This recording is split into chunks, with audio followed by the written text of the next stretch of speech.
Hey film fans, what's up? My name is Vish and welcome to my channel. Today we will be exploring the topic of parody/satire versus camp. First of all, what is camp?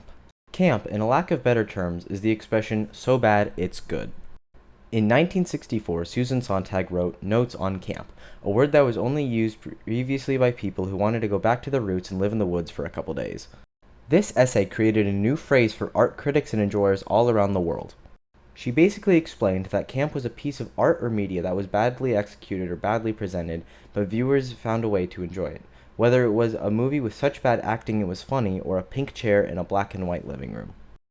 The best example in recent media is the 2003 movie The Room. This quote-unquote thriller by Louisiana actor and director and producer and writer Tommy Wiseau was, well, interesting. The Room, as explained by many different critics, was poorly written, produced, and acted. However, audience enjoyed it because of this. Plot points that never came back, Tommy having no tone or emotion, or the multiple useless sex scenes throughout the movie. The Room started a cult following, having theater showings even to this day. The movie, as I explained, was not received well as a cinematic masterpiece, with a 25% on Rotten Tomatoes and a census of, and I quote, "a bona fide classic of midnight media. Tommy Wiseau's misguided masterpiece subverts the rules of filmmaking with a boundless euphemism that renders such mutinies as acting, screenwriting, and cinematography utterly irrelevant." In conclusion, The Room was a good movie because it was so badly made. Another example of camp is Neil Breen's Double Down from 2005. Personally, this movie was a waste of an hour and a half. Double Down is known for its unconventional narrative, amateurish production values, and peculiar style. There are numerous scenes that are reused or that made absolutely no sense.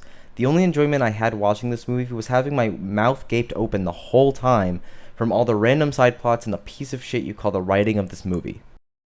Now, like The Room, there is a cult following of people that enjoy this movie. I have no clue how they do it, but they do. I struggled so hard to say anything good about this movie, I had to ask the internet. I found a website called wearecults.rocks, which is definitely not stealing all my data.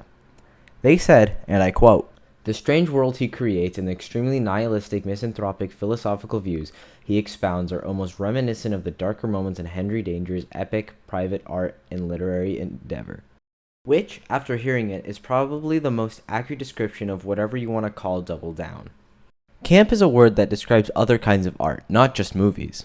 Friday by Rebecca Black is a common example of what we would describe as camp. As a song, it is awful. I'm surprised the FBI doesn't use it as a torture song. But what made the song so popular was its annoyingness. People found enjoyment in memeing the song or torturing their friends by making them listen to it. Or sometimes it's fun to belt out in stupidness. For those who were alive during this trend, I'm sorry. Back to the topic at hand, camp is a state of media of which, to the common folk, it is seen as a blunder to the arts, while a group of people find it as memeable or as enjoyable in their own unique way. While camp is a complex term, something I can explain easier is parody and satire. As most of you know, parody is the recreation of a piece of media or art in the sake of comedy or, in some cases, unoriginality. The most common example of this would be music parodies. There are thousands of parodies of common songs, such as Philip Green's hundreds of different videos on his YouTube, DJ Got Us Falling in Love, and Revenge, and then, of course, the Weird Al Yankovic. For those who are unfamiliar with him, Al made parodies to popular songs from the early 1980s to the 2000s. This genre of music was popular because fans found the music funny and, or as the young people say, an absolute bop. As I mentioned before, parody applies to other forms of art as well. A good example of this is movies. For example, the movie Spaceballs is an amazing parody of the famous franchise Star Wars. The movie mocks the famous franchise's sci-fi genre and uses many comedy bits in order to make the movie funny. If you haven't watched Spaceballs, you definitely should. Now, while I group parody and satire together, in my opinion they are different things. Parody is the use of existing content in order to so-and-so mock it, or for entertainment purposes. Satire is mocking other people's stupidity, and in this case in the form of media. The best way I can explain this is using the disaster movie. The disaster movie franchise was purposely made horribly because of its use of satire in order to mock other pop culture failures or pieces of media that are commonly joked about. Especially in the scary movies, they mock popular forms of media in a stupid way in order to create comedy. Personally, I find these really funny and a lot of other people do too, but if you look at things like Rotten Tomato scores, these movies seem they don't do well. It is because they are made purposely so bad it makes them good.